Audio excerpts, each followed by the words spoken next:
Strutmasters.com and Swan Yago Performance have teamed up to show you how you can save some money. We're going to show you today how to take the stock air system out of this 95 Grand Marquis and replace it with brand new springs and shocks. Save you a lot of money in today's economy. That's really important. Come on, let's check out the parts. When you order the parts for this baby, this is the box you're going to get. Real simple, straightforward stuff. Let's see what we got.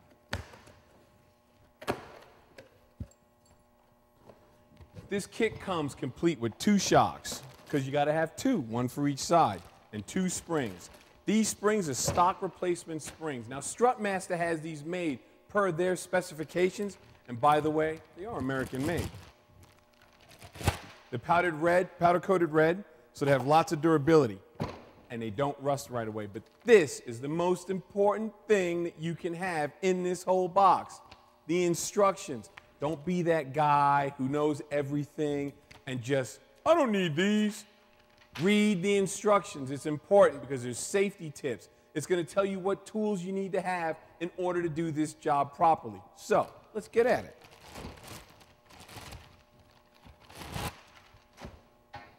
Save these shocks for later. This kit is so easy to install. All you really need is a decent wrench set and a good metric socket set. You may also need a pair of needle nose pliers or a screwdriver. Whichever one, it depends on your personal preference to remove the top spring clip on top of the bag. Other than that, it's as easy as 1, 2, 3.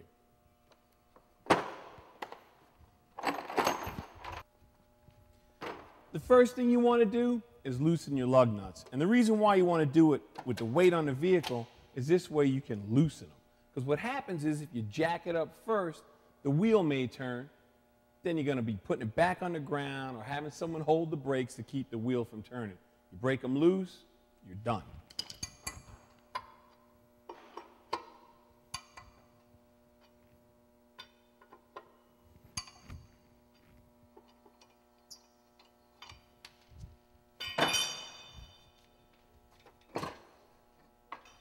Okay, something that's really important when you do this job. If you noticed before, the rear of the car was really, really low. I couldn't get the floor jack underneath the rear end like I wanted to, so I jacked it up behind the bumper. There's a brace that actually holds the bumper in place. It's for rear impact. It's to protect you. I jacked up the back of the car with that.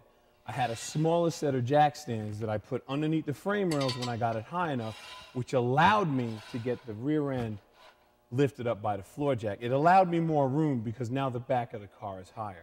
So it took a little bit longer than expected, but we got it done. Then I took my bigger jack stands and I put them underneath the frame rail. Instead of putting them under the rear end like most guys would do, I put them underneath the frame rail for one very simple reason.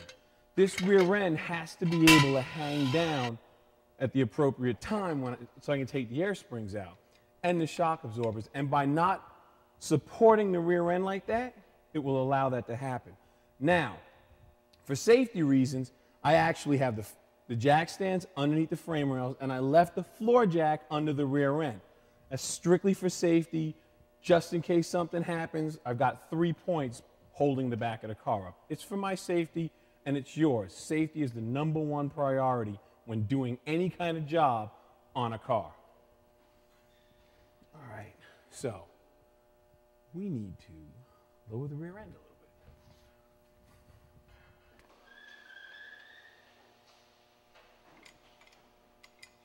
In some cases, the bag, being that there's no air in the system, will get stuck up here. It's all compressed.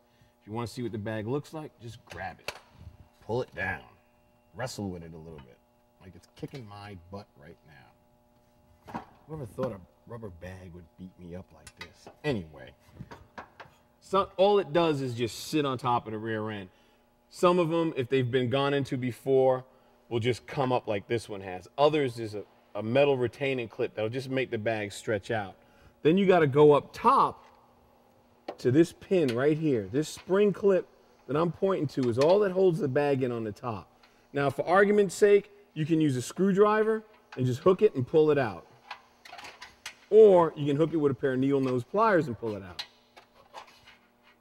Let's see what we got.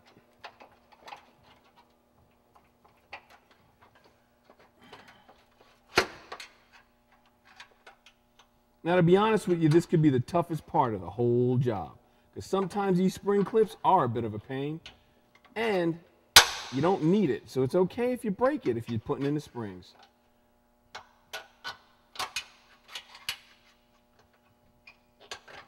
Oh, there it is. It just turned. Oh, yeah.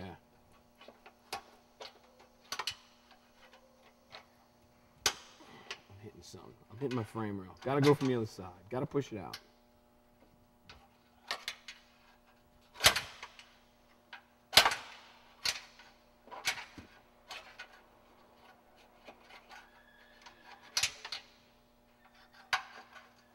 This is where that long screwdriver really comes in handy, folks.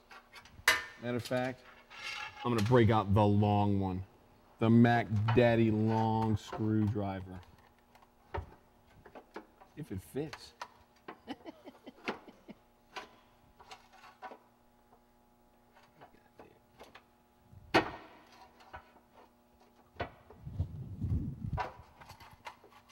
Get some light on the subject.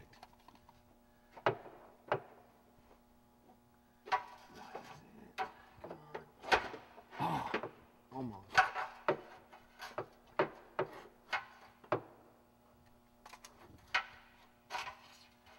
Like I said, this could be the toughest part of the whole operation. Ah, there it goes. All right. There you have it, one bag. Now, we pulled the bag out. You see all these tears, all these little rips?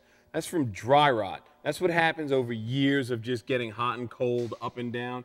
This is where your leaks come from. Unless the bag has a major malfunction and blows out, this is what kills your air system. This is what makes it ride on the bottom. Now, this is an air plug that lets the air go in the system and it also relieves it. You want to undo this before you take it out of the car. But for simplicity's sake, we had already disconnected the air line. I'll go back to that and show you later. This is a 2-turn valve.